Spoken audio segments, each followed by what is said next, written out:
रामधारी सिंह दिवाकर की मर्मस्पर्शी कहानी सूखी नदी का पुल। गांव के स्टेशन पर रेलगाड़ी ज्यों ही रुकी, लीलावती उत्साह भरे मन से उझक उझक कर प्लेटफॉर्म की तरफ इस आशा से देखने लगी कि नैहर से कोई न कोई तो आया ही होगा। वे सब आए थे जिनकी आशा कर रही थी लीलावती। भैया थे, दोनों भतीजे थे, सुरेश और नरेश, और एक कोई अपरिचित था। इन सबको अपनी अगवानी में लीलावती ने देखा तो ऐसा महसूस हुआ जैसे सूखी प्यासी धरती पर बादल बरस गए हों। सुरेश और नरेश ने अटैची वगैरह उठा ली और स्टेशन के बाहर फूस की झोपड़ी नुमा चाय पान की दुकान के पास आ गए। वहाँ सुरेश की जीप लगी थी। सुरेश ने मुस्कुराते हुए कहा, अपनी गाड़ी है बुआ? जीप? लीलावती को प्रसन्न होना चाहिए था कि गांव तक आने जाने के लिए एक अच्छी सुविधा मिली, मगर उसके मन को न जाने क्यों ठेस सी लगी। सोचा था टप्पर वाली बैलगाड़ी या उहार वाली बैलगाड़ी आई होगी, मगर टप्पर वाली बैलगाड़ी अब नहीं रही क्या सुरेश? लीलावती जीप की तरफ देखती हुई बोली तो सुरेश को हंसी आ गई। अब टप्पर वाली गाड़ी या उहार वाली बैलगाड़ी का ज़माना गया बुआ। तुम क्या सोचती हो कि गांव वहीं रुका पड़ा है जहां तुम उसे छोड़कर गई थी? सच, लीलावती सोचने लगी। बम्बई में रहकर वह कैसे सोचने लगी थी कि मायके का गांव वहीं उसी रूप में अटका पड़ा होगा। टप्पर वाली बैलगाड़ी या उहार वाली बैलगाड़ी के लिए अपनी दमित आकांक्षा पर लीलावती को मन ही मन हंसी आ गई।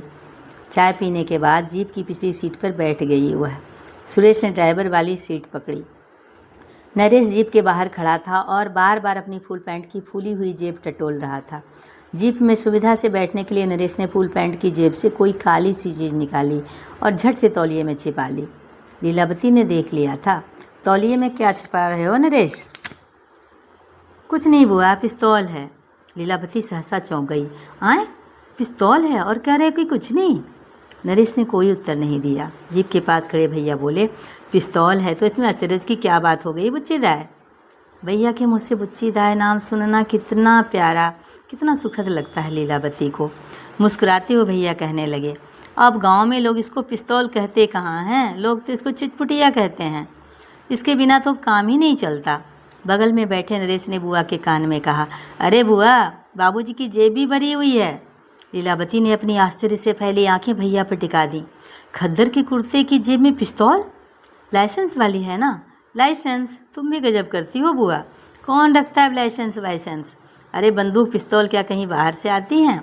अपने गांव में ही बनती हैं बुआ। मोथाई लोहार की लोसार है ना, उसी में बनती है सारी चीज़ें। बाहर की भट्टी में हंसुए खुरपी बनते हैं और भीतर की भट्टी में बनती है बंदूक पिस्तौल। सस्ते में मिलती है, कोई झंझट झमेला भी नहीं। चकित और स्तब्ध लीलावती भैया को ही देखती रही। नरेश के पास पिस्तौल देखकर उतना आश्चर्य नहीं हुआ था उसे, लेकिन भैया की जेब में पिस्तौल? जीवन भर खादी पहनने वाले भैया में यह परिवर्तन कैसे आ गया? क्या हुआ बीच ढली उम्र में? जीप के पास खड़े भैया कुछ नज़दीक आ गए और अपनी सगी बहन लीलावती के रंग उड़े चेहरे को गौर से देखने लगे। समय ही ऐसा आ गया है बुच्ची दाई, अपनी रक्षा के लिए रखना ही पड़ता है यह सब। ऐसी दुश्मनी चल रही है कुछ सालों से कि पूछो मत। साल में 2-4 तो मर्डर हो ही जाते हैं गांव में।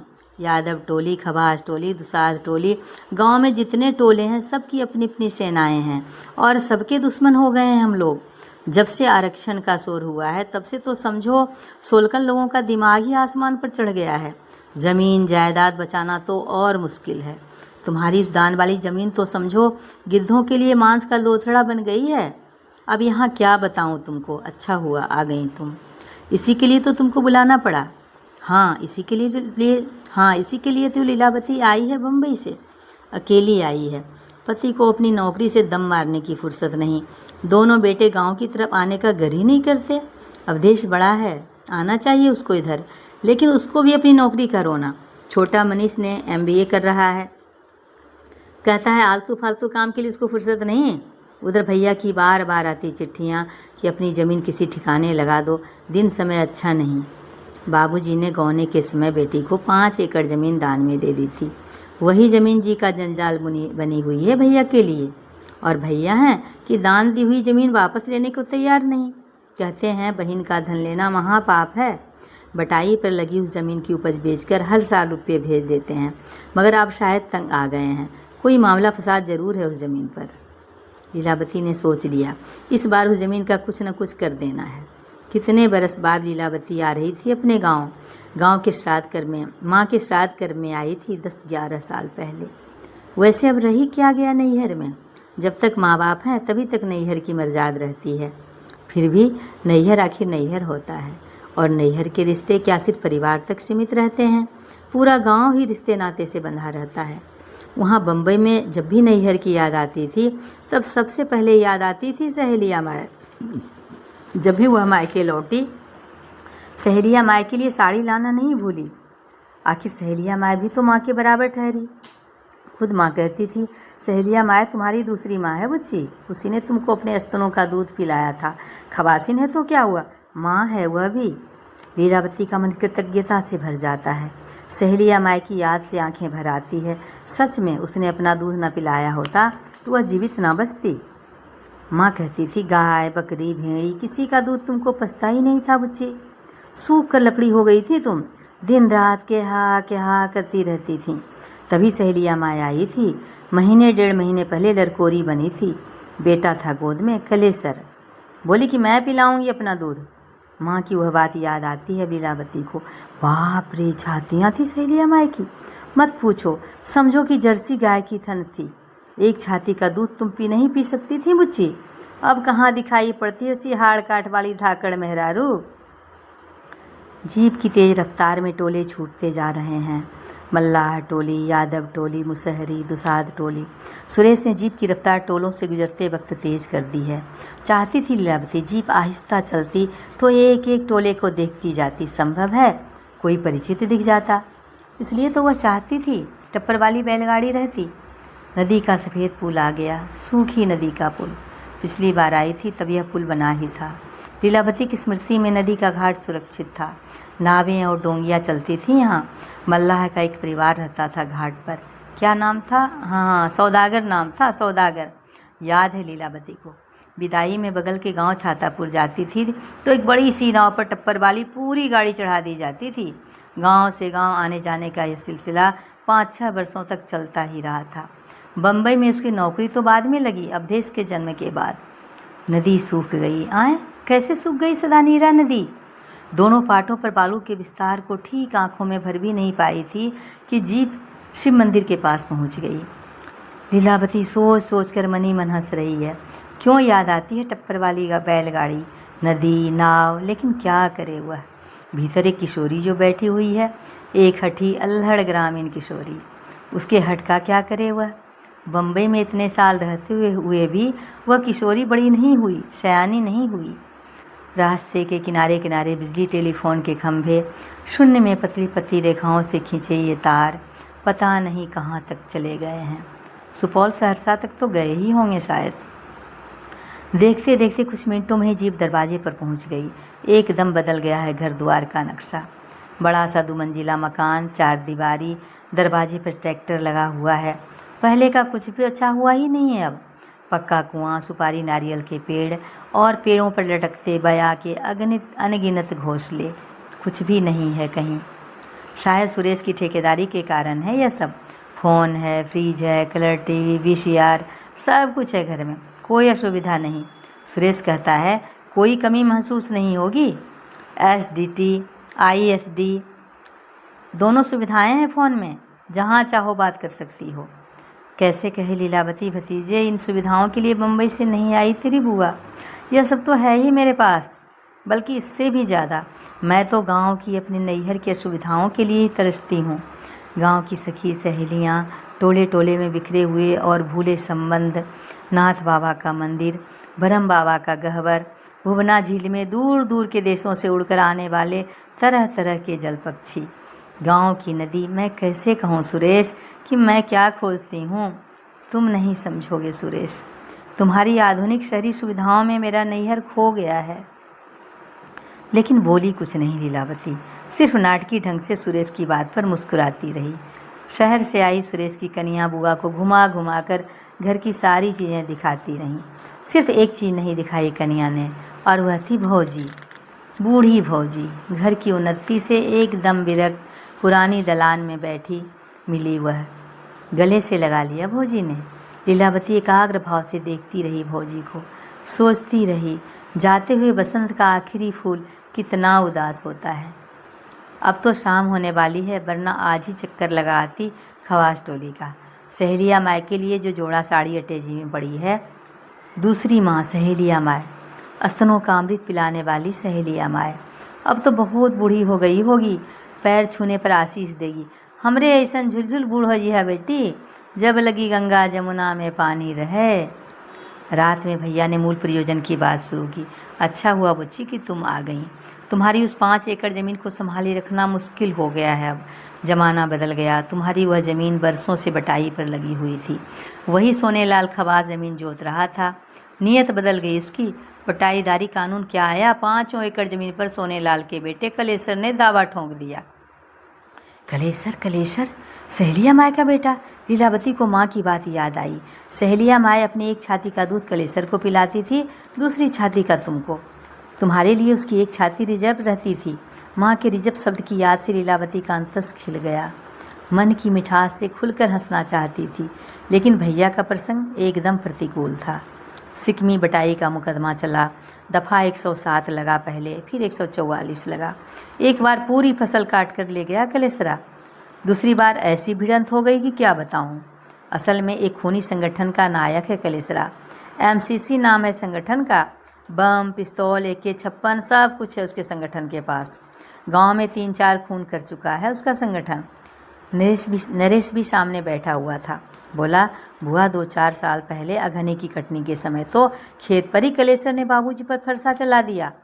वह तो संयोग की फरसे के वार को कलेसर के बाप सोनेलाल ने रोक लिया। बेचारे की पूरी कलाई कटकर ज़मीन पर गिर गई। बाल बाल बचे बाबूजी। लीलावती काठ की मूरत बन गई थी। यह सब जो सुन रही है क्या सच है? मत पूछो बुच्चीदाय, गांव अब गांव नहीं रहा। यह 2-4 टोलों को मिलाकर कोई न कोई निजी सेना बन गई है। यादवों की बलराम सेना है। मामूली सी बात पर, यहाँ तक कि आर धूर या खेत के पटवन के लिए भी मारकाट हो जाती है। नरेश ने अपनी ओर से नई जानकारी जोड़ दी। हम लोगों की भी सेना है बुआ, डरने वाले हम नहीं हैं। पहले भूमिहारों की ब्रह्मऋषि सेना थी, हम लोगों ने भी सनलाइट सेना का गठन किया है। अब सारे सवर्णों ने मिलकर एक फ्रंट बना लिया, सवर्ण लिबरेशन फ्रंट। लीलावती को ऐसा लग रहा था जैसे वह कोई कहानी सुन रही है, दूर देश की कोई कहानी, लेकिन वह कहानी नहीं थी। भैया विद्रुप व्यंग्य से मुस्कुराते हुए कह रहे थे, अरे वही सहेलिया माँ, उसी का बेटा है कलेसरा। अपने को MCC का नायक कहता है। उस टोले से हम लोगों का जाना आना एकदम बंद है। नरेश ने कहा, 5-6 महीने पहले की बात है बुआ। इसी MCC वालों ने बभन टोली के लखन झा के बेटे का मर्डर कर नदी के सफ़ेद पुल के नीचे फेंक दिया था। सबके मूल में है ज़मीन की झंझट, भैया कहने लगे। ऐसी ही हालत रही तो हम लोगों को ज़मीन जायदाद से हाथ धोना पड़ेगा। लीलावती सुनना नहीं चाहती थी यह सब। उसे लग रहा था मधु की जगह ज़बरदस्ती उसको नीम का रस पिलाया जा रहा है। वह उठकर जाने लगी वहाँ से। सारी उमंगों पर पानी फिर गया था। कहाँ तो सोच कर आई थी इस बार पूरे गांव का चक्कर लगाएगी। एक रात यादव टोली में रहेगी, एक रात खवास टोली में, एक रात मल्लाह टोली में। एक बार फिर से गांव की किशोरी बनने की ललक थी उसकी। दूसरे दिन भैया ने आदेश जैसे लहजे में कहा, अपने टोले में या भूमिहार टोले में घूमने जा सकती हो बच्चीदाय, सोलकन टोले में मत जाना। उस टोले से हम लोगों का संबंध टूट चुका है। नरेश ने जैसे इसी का भाष्य करते हुए कहा, असल में क्या है बुआ कि यादव टोली और खवास टोली के लोग मार खाए सांप बने हुए हैं। बहुत सावधानी से रहना पड़ता है हम लोगों को। उड़ान भरती चिड़िया के पंख काट डाले जा रहे हों जैसे। लीलावती सूनी वीरान आँखों से अपने BA पास भतीजे को देखती रही। सारी सुविधाओं और संपन्नताओं से भरा घर बहुत उबाऊ महसूस हो रहा था लीलावती को। खुले आकाश की लालसा यहाँ पिंजरे में बंद हो जाएगी, सो क्या जानती थी वह। फ़ोन पर छोटे मनीष से बात हुई। मनीष ने पूछा, कैसा लग रहा है मम्मी अपने मायके में? खूब मज़ा आता होगा वहाँ। लीलावती को लगता था जवाब देते हुए पपक पर रो पड़ेगी वह, लेकिन अपने को संभाल लिया उसने। आंखें पोंछती भर्राए गले से बोली, सब ठीक है बेटा, अपना ख्याल रखना, मैं समय से पहले ही लौट रही हूँ। दिन के तीसरे पहर लीलावती घर के पिछवाड़े कमल पोखर की तरफ टहलने निकल गई। एकदम सुनसान था कमल पोखर। चारों तरफ जंगली झाड़ियाँ और सघन वृक्षों की बेतरतीब कतारें थीं। पंडुकी पक्षी की आवाज़ें आ रही थी, तू तुरुप। लीलावती उसी आवाज़ पर अपने शब्द आरोपित करने लगी, तू कहाँ। पश्चिम की खवास टोली से शहनाई और खुर्दुक बाजे की आवाज़ आ रही थी, मंद मंद आवाज़ जैसे हवा का झोंका आ रहा हो। थोड़ी देर वह भी ऐसी आवाज़ को ध्यानस्थ सुनती रही और टहलती हुई पोखर के पश्चिमी मोहार पर चली गई। वहाँ से शहनाई और खुर्दक बाजे की आवाज़ साफ साफ सुनी जा सकती थी। पोखर और खवास टोले के बीच आम का बड़ा सा बागान था। पेड़ों के कारण खवास टोली ओझल थी। लीलावती पुराने नक्शे को आंखें में उतारती सोचने लगी, खवास टोली का पहला घर ही सहेलिया माई का घर है। अब तो उस टोले तक पहुँचने वाला एक बढ़िया रास्ता ही लुप्त हो गया है। लगता है कोई शादी ब्याह है खवास टोली में। शहनाई पर पुरानी धुन कौन बजा रहा है? पिया मोर बालक हम तरुणी गे। निश्चय ही रघुआ होगा। इस फिल्मी युग में विद्यापति के गीत कौन बजा सकता है? लीलावती को अपने विवाह की याद आ गई। रघुआ ने ही बजाई थी अपनी मंडली के साथ मंगल धुन। अभी तक याद है लीलावती को वह धुन। जय जय भैरवी असुर भयाओनी। और सिंदूरदान के बाद समदौन। बड़ा रे जतन से सुगारे हम पोसलों, से हो सुगा उड़ले आकाश। मन में तूफान सा उठने लगा सोचकर। अतीत राग से मन अशांत हो गया। पिछवाड़े से लौटकर वह हवेली में गई और भौजी से पूछा, उधर खवास टोली में कोई ब्याह शादी है क्या भौजी? ढोल पिपही बज रही है। भौजी ने कुहरते हुए कहा, मुझे क्या मालूम बुच्चीदार कि कहाँ क्या हो रहा है, लेकिन नरेश को मालूम था। उसने बताया, हाँ बुआ मुझे पता है। अपना हलवाहा बता रहा था कि उसी कलेसरा की बेटी की शादी है आज। कलेसर की बेटी की शादी है? सहेलिया माई की पोती की शादी? जा रे दैव। लीलावती ने सिर पीट लिया। कितना सुखद होता अगर सहेलिया माई की पोती की शादी में पहुंच जाती। मगर भैया ने तो लक्ष्मण रेखा खींच दी है। उस टोले की तरफ जाना ही नहीं है। दुश्मनी है, मुकदमे चल रहे हैं, मार काट होती रहती है। यही बात लीलावती के समझ में नहीं आ रही थी कि भैया अपनी दुश्मनी में उसको क्यों घसीट रहे हैं। उसने क्या बिगाड़ा है किसी का? वह तो इस गांव की है ही नहीं, फिर दुश्मनी कैसी? लड़ते रहिए आप लोग, मुझे क्यों शामिल कर रहे हैं अपनी लड़ाई में? कमरे में पलंग पर लेटी लीलावती कुछ देर सोचती रही, फिर जैसे कुछ तय करती हुई दरवाजे पर आ गई।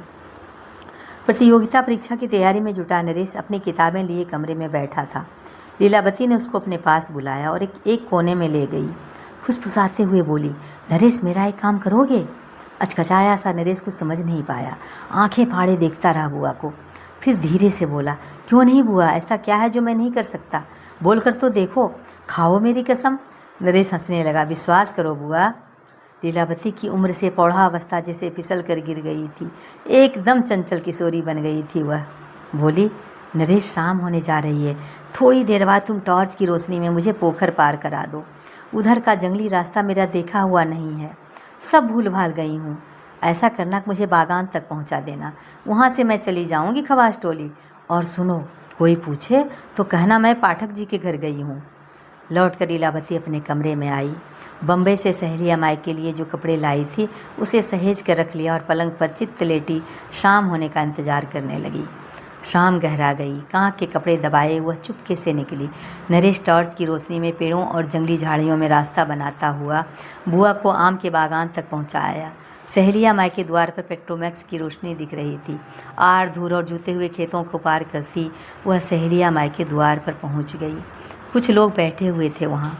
अपने को रोशनी में छुपाती लीलावती अचानक आंगन में चली गई। फूस के वही 3 छोटे छोटे घर, छोटा सा आंगन, औरतों और बच्चों से आंगन भरा हुआ था। बाहर द्वार के कोने में बैठा रघुआ शहनाई पर एक पुरानी फिल्म के गीत की धुन बजाने की कोशिश कर रहा था। अखियाँ मिला के जिया भर माँ के चले नहीं जाना। भीड़ भाड़ में किसी का ध्यान नहीं गया लीलावती की तरफ। वो सारे परपंजों के बल बैठी बूढ़ी सहेलिया माई के पास लीलावती चुपके से गई और पैरों पर गिर सी पड़ी। आँखों की मंद ज्योति के कारण सहेलिया माई पहचान नहीं पाई। नहीं पहचाना काकी, अरे मैं लीलावती, बुच्ची दाय। तब तक दूसरी औरतें वहाँ आ गई थीं। अरे बुच्ची दाई, लाल बाबू की बेटी, बम्बई वाली बुच्ची दाई। घोर आश्चर्य की बात थी यह सबके लिए, विश्वास से परे। सहेलिया माई के सूखे स्तनों में जैसे दूध उतर आया। लीलावती सहेलिया माई के सीने पर अपना चेहरा रखे सुबक सुबक कर रोती रही। बाढ़ के पानी से यह खबर घर बाहर पूरे टोले में फैल गई। लाल बाबू की बेटी बुच्ची दाई आई है, सीधे बम्बई से आई है। गजब बात, केस मुकदमे चल रहे हैं बबुआन टोले से। इतनी दुश्मनी है, आना जाना बंद है, और बुच्ची दाई रात में गिरती पड़ती आ गई सहेलिया माई के घर। बुच्ची दाई को देखने पूरी खवास टोली उमड़ पड़ी। अपनी ज़िंदगी में इतनी सार्थकता कभी महसूस नहीं हुई थी लीलावती को, कभी नहीं। बूढ़े सोनेलाल दौड़े हुए आए द्वार से। बुच्ची दाई को देखकर आंखों में आंसू आ गए। आशीष के लिए उठे दाहिने लूले हाथ को देखने लगी लीलावती। पूरी हथेली ही गायब थी।